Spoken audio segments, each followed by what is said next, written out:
parti. On a le plaisir ce soir d'accueillir Benoît Solès, comédien et auteur. Bonsoir. Bonsoir. Et bienvenue. Merci. Ainsi que René Corbier. Bonsoir. Bonsoir. Vous êtes directeur de la programmation de Mougins Scène 55 qui entame sa 6e saison. Et bien entendu, Morgane Lasdi-Pesson du magazine Le Mensuel. Bonsoir Morgane. Bonsoir Céline, bonsoir René, bonsoir Benoît et bonsoir à tous. Et merci d'être à nos côtés.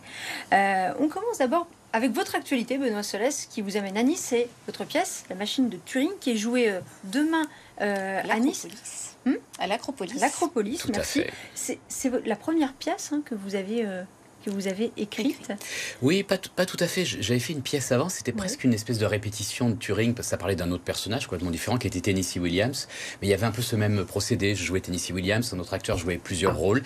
Et finalement, c'était un galop d'essai. Mais Turing, c'est vrai que c'est ce qui m'a vraiment, montré comme un auteur, parce que j'étais comédien depuis longtemps. Voilà. Comédien assez, je dirais pas chevronné, mais assez ancien, mais jeune auteur. Jeune auteur, une première pièce criblée de succès. Alors, il y a le succès du public qui était présent en salle, qui l'est toujours d'ailleurs. Et puis, pas que 4 Molières.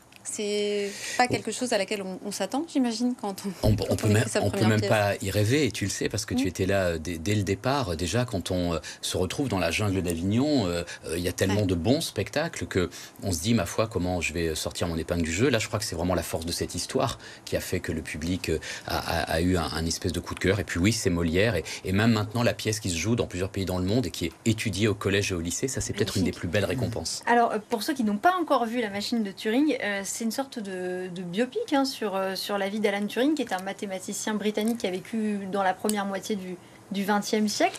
Qu'est-ce qui vous a séduit dans cette histoire, dans ce personnage au départ ? Turing, c'est un héros absolu. C'était un génie des mathématiques, un grand scientifique. Il a contribué il a eu un rôle déterminant dans la Seconde Guerre mondiale parce qu'il a il a réussi à déchiffrer le code secret des nazis. Ça, c'était quand même un truc hyper important parce que Churchill disait ça va faire tourner le cours de la guerre.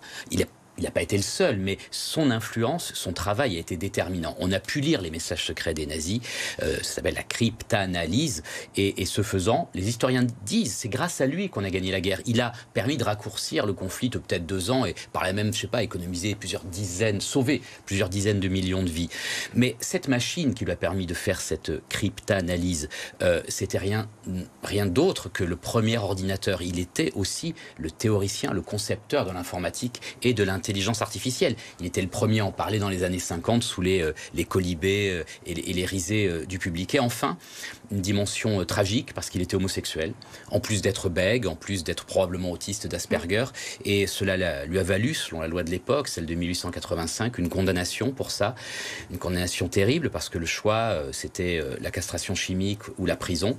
Oscar Wilde, dans son temps, avait choisi la prison. Il a choisi la castration chimique et ça l'a conduit vers un suicide qui a tracé sa légende parce qu'il a trempé une petite pomme dans du cyanure en chantant la chanson de Blanche-Neige, et c'est peut-être ce qui rappelle un logo très célèbre d'une firme informatique.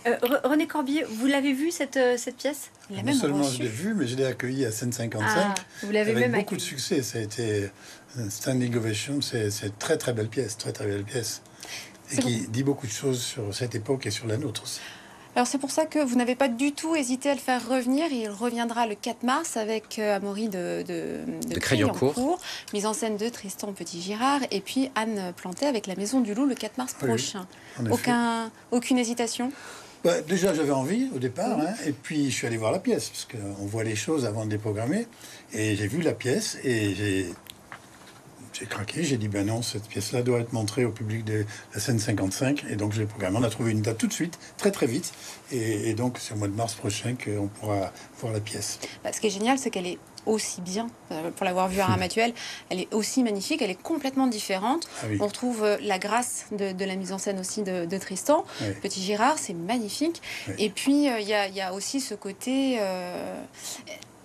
Benoît, il a quelque chose dans le jeu qui est intense, qui est profond. Les personnages sont complètement différents. Celui que tu incarnes cette fois-ci n'a rien à voir avec Alan Turing, et pourtant on y croit tout autant que la première fois. C'était pas facile de faire une pièce après le succès de La Machine, et précisément, au-delà du personnage de Jack London, le grand écrivain américain, la pièce parle de la difficulté d'écrire, de la difficulté même d'appréhender le succès. Finalement, même en parlant d'autres grands personnages, on parle parle de soi à travers eux, et que ce soit dans l'écriture ou le jeu de Turing, puisque je le joue, ou à travers Jack London, même si c'est Amaury cette fois qui joue ce personnage, finalement on parle d'eux, mais on parle de nous, et on parle de grands sujets qui nous intéressent aujourd'hui encore. Il y a peut-être un point commun, ça se passe à peu près à la même époque.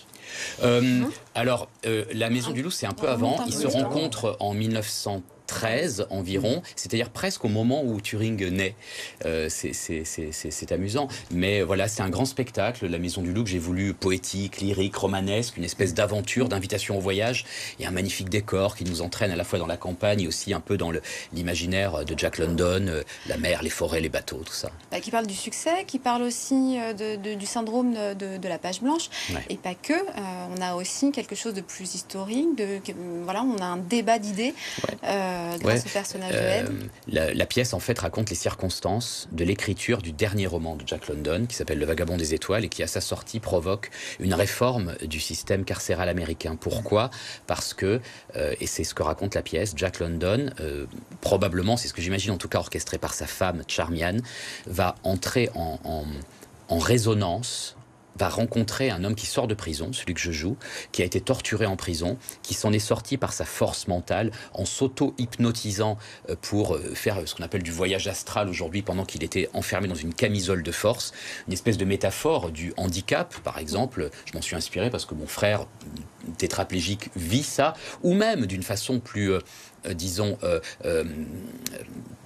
Le confinement, c'était une forme d'enfermement et ça nous a tous challengés pour trouver des façons de s'en sortir.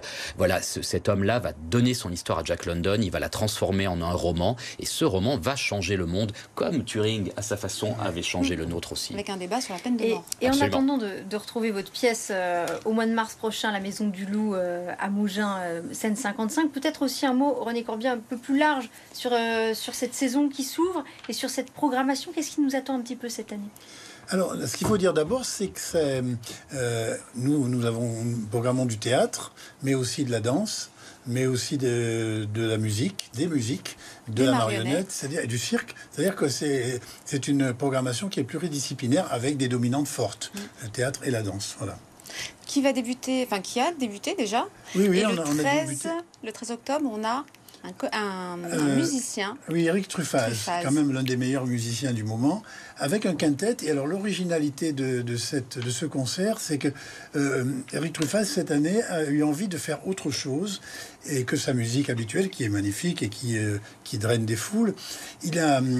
Avec son quintet, il va présenter des pièces musicales qui sont des musiques de films et des films français.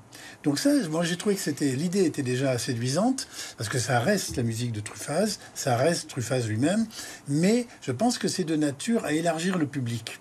Parce qu'il y a beaucoup de gens qui sont fous de musique de film et qui vont venir peut-être découvrir Truffaz s'ils ne le connaissent pas ou s'ils le connaissent de loin. Voilà, donc moi j'ai eu envie d'inviter, puisque c'est le 3e spectacle de la saison, les 2 premiers sont passés, notamment en ouverture complète. Amadou et Mariam aussi le 21 octobre. Ah oui. Un autre registre. Ah oui, là je suis très très content parce qu'on les voit finalement pas si souvent, on les voit à la télévision sûr, mais on les voit pas si souvent sur scène. Et là il y avait une opportunité d'une tournée qui était en prévision, donc j'ai sauté sur l'occasion et j'ai pris une option pour ce concert et donc il sera donné à scène 55 de Mougins. Alors originalité aussi, c'est que ceux qui aiment écouter cette musique-là debout pourront le faire. Et ceux qui aiment l'écouter assis pourront le faire, puisque l'une des caractéristiques de la scène 55 du bâtiment, qui est une réussite sur le plan architectural et de spectacle, c'est qu'on peut rentrer une partie des gradins et donc utiliser de ces 2 manières la salle. Voilà, Amadou et Mariam, Eric Truffaz, voilà quelques-uns des événements qui vont rythmer la vie culturelle de Mougins dans les semaines qui viennent. Merci beaucoup René Corbier, merci aussi beaucoup Benoît Solès. On vous retrouve sur scène donc à Nice à Acropolis demain soir pour La Machine de Turing. Allez, tout de suite